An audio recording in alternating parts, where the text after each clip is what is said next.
Okay, so that was awful. Oh my god. All right, so right now I'm going to talk about my experience packing. And you're probably going to be like, why does this matter? Like, why do I care about you packing? Well, honey, son of mine, love of my all world. Okay, anyways, why is it important? Because I've made one of the plenty mistakes of my life of listening to others instead of listening to my own intuition when it comes to packing. So when I studied abroad, 2017, I'm currently living in Lucena, so now I know from my experience beforehand that I shouldn't have listened to my father. I went ahead and I had everything planned out. I had known what I wanted to pack. I had a whole list. I had literally a novel written on my planner saying this is what you're gonna take. So I had everything ready. I was excited to go, and my father goes ahead and he's like, Yesenia, ¿qué haces? And I'm like, what do you mean? And he's like, ¿por qué tienes tanto equipaje? And I'm just like, what do you mean by that? What do you mean? Why do I have so much luggage? Because I'm leaving for a whole year. And he's all like, Yesenia, llévate un equipaje pequeño. No te lleves todas esas maletas. ¿Qué vas a hacer con tanta ropa? And I go ahead, I'm like, you're right. What am I gonna do with so much clothes?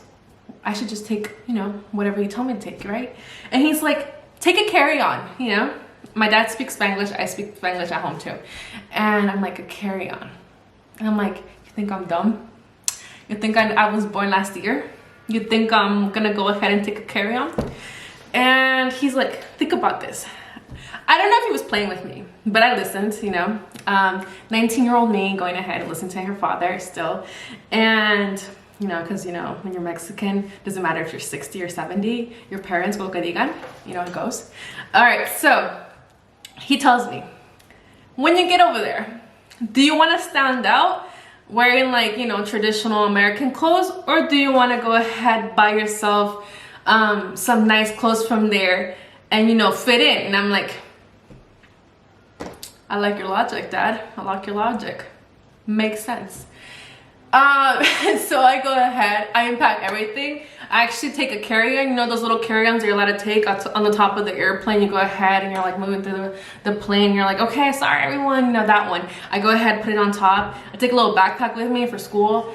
And I'm all excited, you know, I'm freaking excited. Get on the airplane, I cry a little bit because I'm like, goodbye mom, goodbye dad, goodbye sister, brother, puppy of mine that I went ahead and bought a dog before leaving. I shouldn't have done that.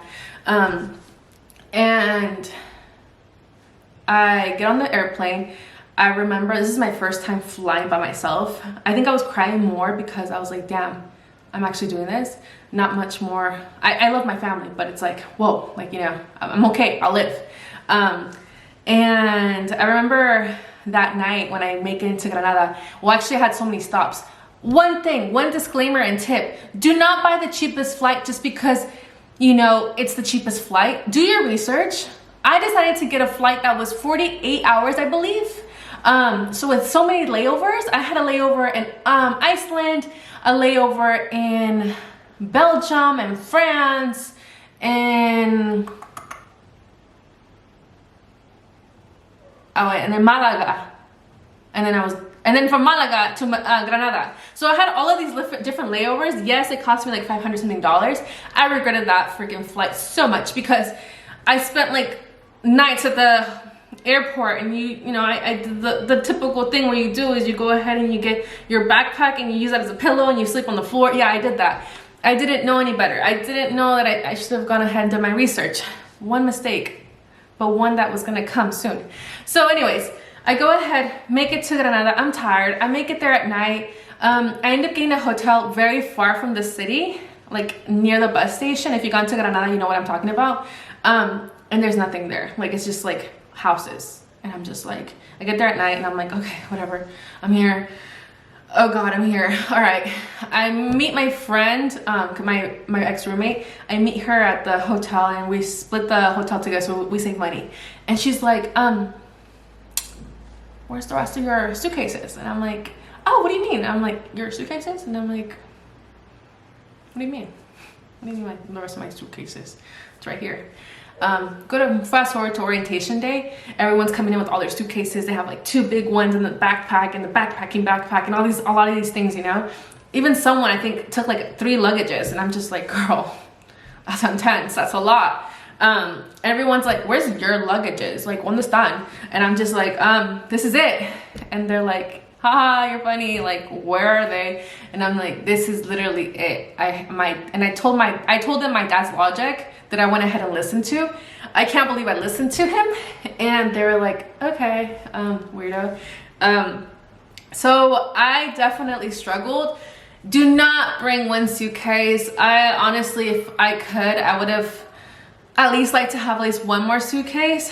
I definitely did a whole 360 change this time that I came around. I brought 2 suitcases, 2 big ones, and I bought my carry-on and a little backpack. So I paid extra, yes I did, for the two suitcases, but I paid my flight like months in advance. Like, I got the acceptance letter to come teach here in May. Literally, maybe the week after, I went ahead and booked my flight because I was like, we're not playing this game.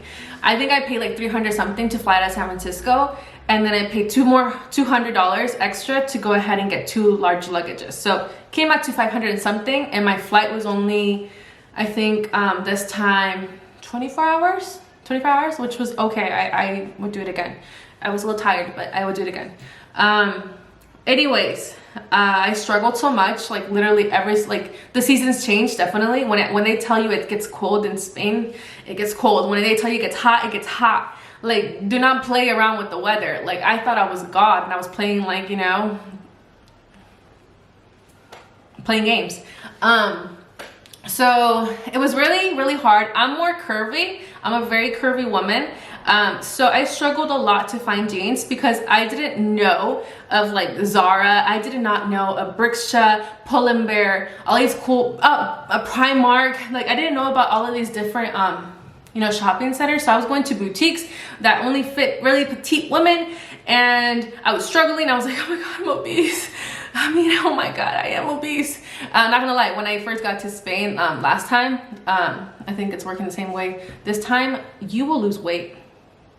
If you don't naturally work out, just by living in Spain, you will lose weight. Because first of all, that fast food that you're used to, adios, adios. That lifestyle of driving around everywhere, adios, goodbye. You're gonna be walking and you lose weight. So I definitely recommend, like I said before, not listening to your father, your mother, your friend if they have not traveled already. My dad migrated from Mexico to the States. He made it work. I don't know how he made it work. Well, actually I do, but I'm not gonna share that story, maybe in a different video. But definitely take at least 1 big carry-on if you can't. If you can't take 2, invest, like this is for Spain only, invest on shoes. Like, I use Nikes because I have horrible tobillos, I have horrible ankles, so I need Nikes to go ahead and walk. Like, I trust that shoe brand. And I had my flip-flops because, you know, when you shower, especially if you're gonna stay in hostels or like you have roommates, go ahead, use sandals. You do not know what people have on their feet. And make sure that you bring portable chargers. I'll make a separate video that talks about what to bring, what not to bring, from experiences of mine and my friends. And yeah, like I said, don't listen to your fathers or mothers or friends or neighbor or pastor, whatever you want to call it. Definitely go ahead, be prepared when it comes to moving. Like, I don't know if you guys ever had to do this. I know for me in my science class in like high school, they're like, if you could take 10 items, what will you take? You know, water. No. I brought a canteen, definitely important. Because I love to have canteens, or else you have to like buy water consistently if you don't like the sink water. But yeah, definitely do not do what I did. I eventually lost a little bit of weight around like January, December, I'm not sure on what month. And I finally learned that boutiques are very different from like malls, and their malls are very different. It turns out that their mall, you had to go through a metro, and it was this crazy like adventure that I had to go ahead and find for myself. Ended up losing weight. I don't know if this happens in other countries, but bigger sizes will cost more than smaller sizes. And with that being said, like if you're gonna pay, I don't know, like 25 euros for a big size of jeans versus a very petite size, you'll probably pay like 18 euros. So sizes do matter. If I were you, bring your own jeans when you first get here, you're probably gonna lose weight, so you're gonna have to throw them away. So just know that. I love leggings. I'll probably talk about clothing appropriation, because when I first got here, there's a lot of different things that I would get stared down by a lot of people because of the things I would wear and the things I would do in public that I thought were normal in the US. Like drinking coffee while you're walking. Do not do that at all in Spain. Don't do that. No, that doesn't happen. Starbucks, when you're drinking warm coffee, no. When you're gonna eat something or drink something, you do it at the place or you do it in your house. Never walk around with your food or anything like that. That's just, no. It's no. Anyways, like I haven't said already, I think I see it all the time. If you haven't subscribed, subscribe now. If you haven't, ring the bell, ring the bell. Like I said, these are just my stories, or stories that I've like seen in my life, aka my stories. So subscribe to my channel. Again, like I say all the time, simplemente yo is my story. And I'm very happy to go ahead and share that with everyone else, because if I could have had this channel, you know, growing up in college or even after college, oh God, I would have been watching it, you know? So subscribe to my channel if you haven't already, and there's a lot more videos to come up soon, trust. I'm actually gonna go ahead and take this more seriously, because yeah, why not?